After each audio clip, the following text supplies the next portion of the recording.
बिरजू एक शुद्ध शाकाहारी ढाबा चलाता था। पहले वो ढाबा उसके पिता मोहन चलाते थे और बहुत सारे लोग ढाबे पर खाने के लिए आते थे।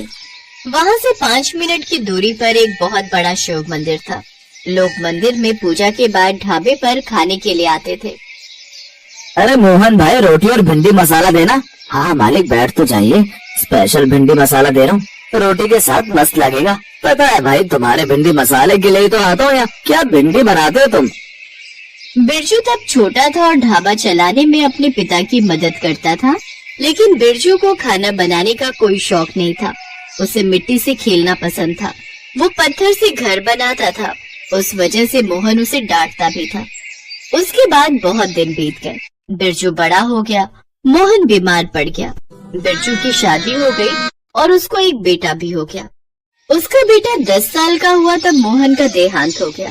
जाने से पहले मोहन ने बिरजू से कहा, बेटा बिरजू, वो ढाबा मेरी जान है, उसे बंद मत होने देना। आप चिंता मत कीजिए पिताजी, आपका ढाबा कभी बंद नहीं होगा, ये मेरा वादा है। और उसके बाद मोहन ने आखिरी सांस ले ली। अपने मरते हुए पिता से बिरजू ने वादा कर दिया था। अब उसे वादा निभाना ही था। लेकिन उसे एक चीज ठीक से नहीं आती थी और वो है खाना बनाना। ढाबे पर लोग खाना खाने के लिए तो आते हैं, लेकिन बिरजू के हाथ में वो बात नहीं थी। बिरजू भाई, बड़ा दुख हुआ मोहन भाई के बारे में सुनकर। अब क्या ही कर सकते हैं, रोटी और भिंडी मसाला देना 1 प्लेट। हाँ मालिक, मैं अभी लाता हूँ। बिरजू रोटी और भिंडी मसाला लाकर उस आदमी के सामने रख देता है, लेकिन खाते ही उस आदमी का मुंह बन गया। अरे ये क्या है, इस भिंडी मसाले में तो टेस्ट ही नहीं है। किसने बनाया है ये? जी मैंने बनाया है। क्या यार बिरजू भाई, इस भिंडी मसाले में वो बात ही नहीं है। अपने बाप से कुछ भी नहीं सीखा क्या? अब मैं यहाँ कभी नहीं आऊंगा। अरे रुक जाइए मालिक। लेकिन वो आदमी नहीं रुका। धीरे धीरे ढाबा खाली हो गया। निराश होकर बिरजू घर चला आया। उसकी पत्नी सरला ने पूछा, क्या बात है, दुखी क्यों लग रहे हो? क्या करूं सरला, मैं पिताजी के जैसा भिंडी मसाला नहीं बना सकता। तुम मुझे सिखा सकती हो? वो तो मैं भी नहीं बना सकती उनके जैसा। एक वही थे, अब क्या होगा? पता नहीं, मुझे कुछ समझ नहीं आ रहा है। लेकिन बिरजू की जानी दुश्मन राघव को बहुत कुछ समझ आ रहा था। राघव बिरजू का चचेरा भाई था। राघव ने जैसे ही देखा कि सब लोग बिरजू का ढाबा छोड़कर जा रहे हैं, वैसे ही उसने अपने पिता को ये बात बता दी। मनोहर बहुत खुश हुआ। वाह बेटा वाह, क्या खुशखबरी लाया है तू। अब बाड़ियों ने मजा चखाने की। अब हम उसी के ढाबे के सामने हमारा रेस्टोरेंट बनाएंगे। रेस्टोरेंट बनाएंगे? लेकिन कैसे? हमारे पास तो पैसे ही नहीं है। पैसे उधार लेंगे और रेस्टोरेंट नहीं चला तो चलेगा कैसे? नहीं, हम स्वादिष्ट खाना जो बनाएंगे, हम बनाएंगे बेस्ट भिंडी मसाला। कैसे पापा? मोहन चाचा जैसा भिंडी मसाला बनाना ना तो आपको आता है और ना ही मुझे। टेस्ट कैसे आएगा? मेरे पास एक प्लान है। राघव ने अगले ही दिन बहुत सारे लोगों से कर्जा ले लिया और अगले ही दिन से रेस्टोरेंट बनाने का काम शुरू हो गया। बिरजू ने अपनी पत्नी से कहा, मर गए, राघव और मनोहर चाचा रेस्टोरेंट बना रहे हैं। अब तो मेरे ढाबे पर कोई नहीं आएगा। 1 महीने के अंदर रेस्टोरेंट बनकर तैयार हो गया और राघव ने बाहर लिख दिया कि यहाँ बेस्ट भिंडी मसाला मिलता है। नया साफ सुथरा रेस्टोरेंट देखकर लोग वहाँ जाने लगे। कुछ ही दिनों के अंदर सब लोग उसी रेस्टोरेंट में जाकर खाने लगे। जो बचे खुचे लोग ढाबे पर आते भी थे, वो भी जाते वक्त बिरजू को 2-4 बातें सुनाकर जाते थे। अब बिरजू कैसे कहता कि उसे खाना बनाने का कभी कोई मन ही नहीं था। उसे तो पत्थरों से खेलना पसंद था। अब ये बात वो बोलने जाएगा तो लोग उसे पत्थर से ही मारेंगे। इसीलिए बिरजू चुप रहता और लोगों की बातें सुन लेता। धीरे धीरे उसके ढाबे पर लोगों ने आना बंद ही कर दिया। स्कूल में फीस न देने की वजह से उसके बेटे को स्कूल से निकाल दिया गया।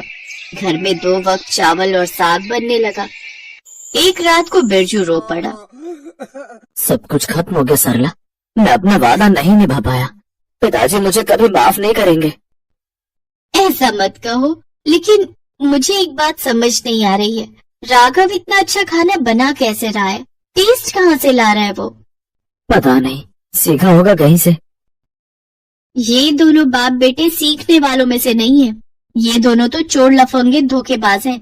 मुझे लगता है कि ये दोनों मिलकर कुछ गलत काम तो कर रहे हैं। ठीक है, मैं देखता हूँ। अगले दिन सुबह सुबह उठकर वो बाहर चला गया और उसका शक सही निकला। राघव कहीं जा रहा है। बिरजू ने उसका पीछा किया। राघव चुपके चुपके कसाई के पास गया और मटन की चर्बी खरीदी। मैंने सही पकड़ा था। बिरजू ने अपने मोबाइल पर पिक्चर उठा ली। उधर सरला की तबीयत खराब हो गई तो उसके बेटे मुन्ना ने कहा, माँ, आज मैं आपके लिए खाना बनाऊं? हाँ बेटा, कोशिश कर, मेरी तबीयत बहुत खराब है। मुन्ना रसोई गया और सामने भिंडी पड़ी थी। मुन्ना ने भिंडी मसाला बनाया। उधर मटन चर्बी वाली पिक्चर निकालकर बिरजू ने रेस्टोरेंट के बाहर चिपका दी। लोगों ने देखा और वो सब गुस्से से लाल हो गए। लोगों ने मनोहर और राघव को बहुत मारा और फिर उसे पुलिस के हवाले कर दिया। बिरजू खुश होकर घर लौटा और सरला को सब कुछ कहा। बहुत अच्छी बात है, लेकिन अब क्या होगा? हमारा ढाबा भी कैसे चलेगा? लीजिए भिंडी मसाला खाइए, मैंने बनाया है। बिरजू और सरला ने भिंडी मसाला खाया और उन दोनों की बोलती बंद हो गई। मुन्ना बेटा, तू तो बिल्कुल अपने दादाजी जैसा भिंडी मसाला बनाता है। सच? हाँ बेटा, तुझे तेरे दादाजी का टैलेंट मिला है। मुझे आज खाना बनाकर बहुत अच्छा लगा। मैं खाना ही बनाना चाहता हूँ। वाह बेटा, रुक जा, मुझे एक आइडिया आया है। मैं पत्थरों को भिंडी के शेप में काटकर हरा रंग करता हूँ और उन भिंडियों से ढाबा बनाता हूँ। लोगों को देखकर ही लगेगा कि ये शुद्ध शाकाहारी ढाबा है। वाह पापा, हम दोनों बाप बेटा मिलकर भिंडी ढाबा चलाएंगे। और फिर क्या था? बिरजू ने पत्थर की भिंडियों से ढाबा बनाया और ढाबा चल पड़ा। मुन्ना खाना बनाने लगा और बिरजू बाकी काम संभालने लगा। ऐसे ही बाप बेटा मिलकर मोहन का भिंडी ढाबा चलाने लगे और खुशी खुशी रहने लगे।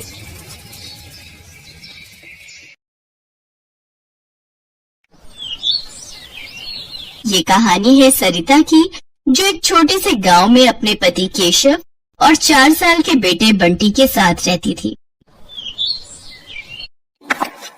अरे सुनती हो? अरे कहाँ हो? जी आई। क्या हुआ जी, बड़े खुश लग रहे हो? अरे बात खुशी की ही है। अपने सरपंच जी के बेटे का लगन होने वाला है। हमें भी न्योता दिया है उन्होंने, तो तैयार रहना। अरे वाह, पर इतने बड़े घर की शादी है तो थोड़ा ठीक से चलना होगा ना? हाँ वो तो है, वहाँ शहर के भी बड़े बड़े लोग आएंगे। और खाने के लिए भी बहुत कुछ होगा वहाँ। चलो, अपना बंटी बड़ा खुश हो जाएगा। हाँ सही कहा। सरिता गांव के सरपंच रामलाल के बेटे की शादी को लेकर बहुत उतावली थी। कुछ दिनों बाद शादी का दिन भी आ गया। केशव सरिता और बंटी को लेकर शादी में पहुंचा। पंडाल में एक से बढ़कर एक लजीज व्यंजन सजे हुए थे, मगर सरिता और केशव की नजर बस पालक पनीर के बर्तन पर ही अटकी हुई थी। जब खाने की शुरुआत हुई तो दोनों ने भरपेट पालक पनीर खाया और छोटे बंटी ने भी पहली बार पालक पनीर का स्वाद चखा। असल में केशव की माली हालत बहुत खराब थी, तो घर में 2 वक्त हर किसी को पेट भर खाना मिल जाए, यही एक बड़ी चुनौती थी। ऐसे में ये दावत उनके लिए किसी सौगात से कम नहीं थी। तीनों ने शादी की दावत अच्छे से खाई और फिर अगले दिन, माँ मुझे वो खाना है। क्या बेटा, क्या खाना है मेरे बच्चे को? वही जो हमने कल खाया था, हरा हरा सा, जिसमें वो सफेद सफेद डब्बे थे। अच्छा वो, अरे मेरे प्यारे लल्ला, उसे पालक पनीर कहते हैं। हाँ माँ, वही पागल पनीर। अरे मेरा लल्ला, ठीक है, मैं अपने लल्ला के लिए बना दूंगी पागल पनीर। ठीक है माँ। हंसी हंसी में सरिता ने बंटी से पालक पनीर बनाने का वादा तो कर दिया, लेकिन वो खुद नहीं जानती थी कि वो ये करेगी कैसे। केशव एक छोटा किसान था। जब उसकी फसल बिकती थी तभी थोड़े बहुत पैसों का इंतजाम हो पाता था और उन्हीं पैसों में अगली फसल तक का खर्चा चलाना होता था। और ये बात सरिता भी अच्छे से समझती थी। उफ, बंटी से बोल तो दिया, पर पालक पनीर बनाने में तो बड़ा खर्चा होगा और अभी तो बहुत तंगी है। इनसे बात भी की तो बहुत गुस्सा करेंगे, अब क्या करूं मैं? इसी उधेड़-बुन में सरिता का पूरा दिन निकल गया। फिर अगले दिन सुबह उठते ही सरिता को चिंता होने लगी, क्योंकि उसने केशव से रुपए मांगे नहीं थे और बंटी सुबह से ही पालक पनीर खाने की जिद कर रहा था। सरिता बुझे मन से रसोई में गई और जाकर आटा गूंथने लगी। तभी उसे एक ख्याल आया। वो जल्दी से पड़ोसी के खेत से थोड़े से ताजे पालक के पत्ते मांग कर ले आई। फिर उसने गुथे आटे की लोई के चौकोर टुकड़े करके उन्हें अच्छे से पकाया और उन्हें पालक पकाकर उसमें बिल्कुल पनीर की तरह डाल दिया। और फिर माँ जल्दी लाओ ना, पागल पनीर बना नहीं क्या अब तक? बन गया लल्ला, लो, ये रहा। अरे वाह, आज तो मजा ही आ जाएगा। हाँ मेरे बच्चे, लो अब जल्दी से खाओ। मासूम बंटी बिना कुछ समझे बूझे खाता गया, मगर सरिता अंदर से बहुत दुखी थी क्योंकि वो तो सच जानती थी। फिर उसी शाम बाबा आपको पता है माँ ने आज क्या बनाया? अब क्या बनाया बेटा? माँ ने आज वो शादी वाला पागल पनीर बनाया खाने में। क्या? अच्छा उसे पालक पनीर कहते हैं बेटा। केशव बंटी की बात पर हंसा, पर वो हैरान भी था कि आखिर पालक पनीर बनाने के लिए सरिता पैसे कहाँ से लाई। उसने फौरन अंदर जाकर सरिता से पूछा, सरिता, वो बंटी बता रहा था कि तुमने पालक पनीर बनाया है। जी मैं लाओ, थोड़ा सा हमें भी चखा दो फिर। सरिता को कुछ समझ नहीं आ रहा था कि वो केशव को क्या कहे, तो फिर उसने बिना कुछ सोचे समझे केशव के सामने भी वही पालक की सब्जी लाकर रख दी, जिसमें पनीर की जगह आटे के चौकोर टुकड़े थे। पहला निवाला खाते ही केशव को सारी बात समझ में आ गई। उसने कुछ नहीं कहा, लेकिन जब उसने सरिता की तरफ देखा तो उसकी आंखों में आंसू थे। केशव ने उसी वक्त खाना छोड़ा और घर से बाहर निकल गया। केशव के इस तरह के बर्ताव से सरिता और ज्यादा डर गई, वो और रोने लगी। फिर कुछ देर बाद केशव घर वापस आया तो उसके हाथों में एक थैला था। बंटी, ओ बंटी, जल्दी से बता, शाम को मेरा बेटा क्या खाएगा? मैं तो वही खाऊंगा, माँ ने बनाया है ना, वो पागल। हाँ समझ गया। चलो अब हम सब मिलकर असली वाला पालक पनीर बनाएंगे। केशव के हाथों में पनीर, क्रीम और बाकी मसाले थे जो उसने मुस्कुराते हुए सरिता को थमा दिए। वो सारा सामान उधार लेकर आया था। उस दिन सरिता ने भी पूरी मेहनत और सावधानी के साथ पालक पनीर बनाया। जब तक पालक पनीर बनकर तैयार हुआ तो केशव और बंटी वही रसोई में बैठे सरिता को बड़े ध्यान से देखते रहे। और फिर जैसे ही सरिता ने असली पनीर के साथ पालक पनीर उन दोनों को परोसा तो दोनों के चेहरे खिल गए।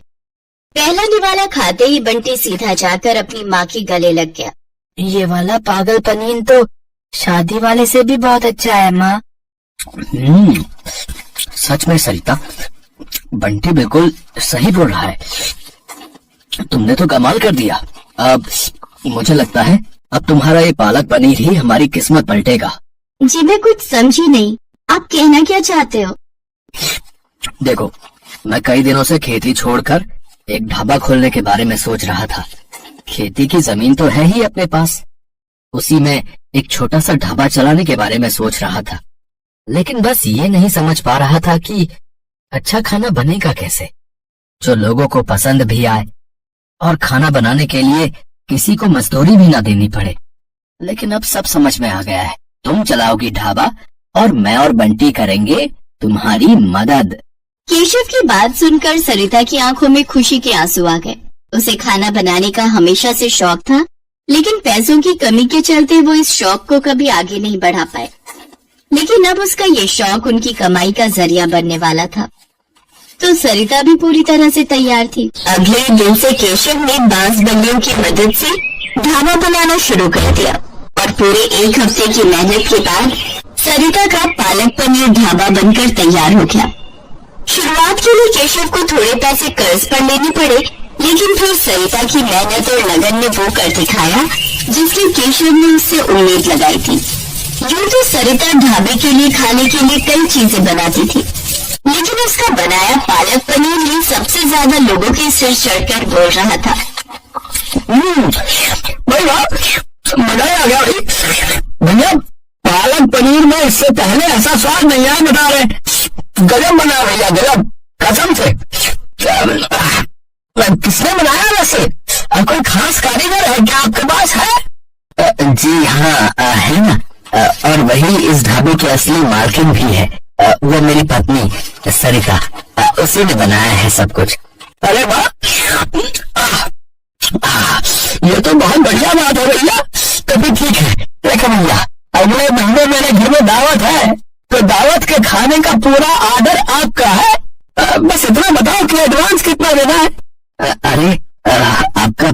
शुक्रिया साहब, लेकिन खाने में क्या क्या बनाना है पहले ये तो बताइए। भाई अपनी तो एक ही डिमांड है, बिल्कुल ऐसा ही पालक पनीर है, बाकी सब आप देखे ना, करीब 250 लोगों की दावत है। और हाँ, एक बात और, ये दावत निपटा लो, फिर एक काम और है आपसे। जी वो क्या? मेरा बेटा इंटरनेट पर हुनरमंद लोगों की वीडियोस बनाकर डालता है, और मुझे पूरा विश्वास है कि आपका ढाबे का वीडियो इंटरनेट पर धमाल मचा देगा। सरिता के बनाए पालक पनीर और उसके ढाबे को अब पहचान मिलने जा रही थी। केशव और सरिता बहुत खुश थे, लेकिन सबसे ज्यादा खुश था बंटी। आखिर हर रोज उसका मनपसंद पालक पनीर जो खाने को मिल रहा था उसे।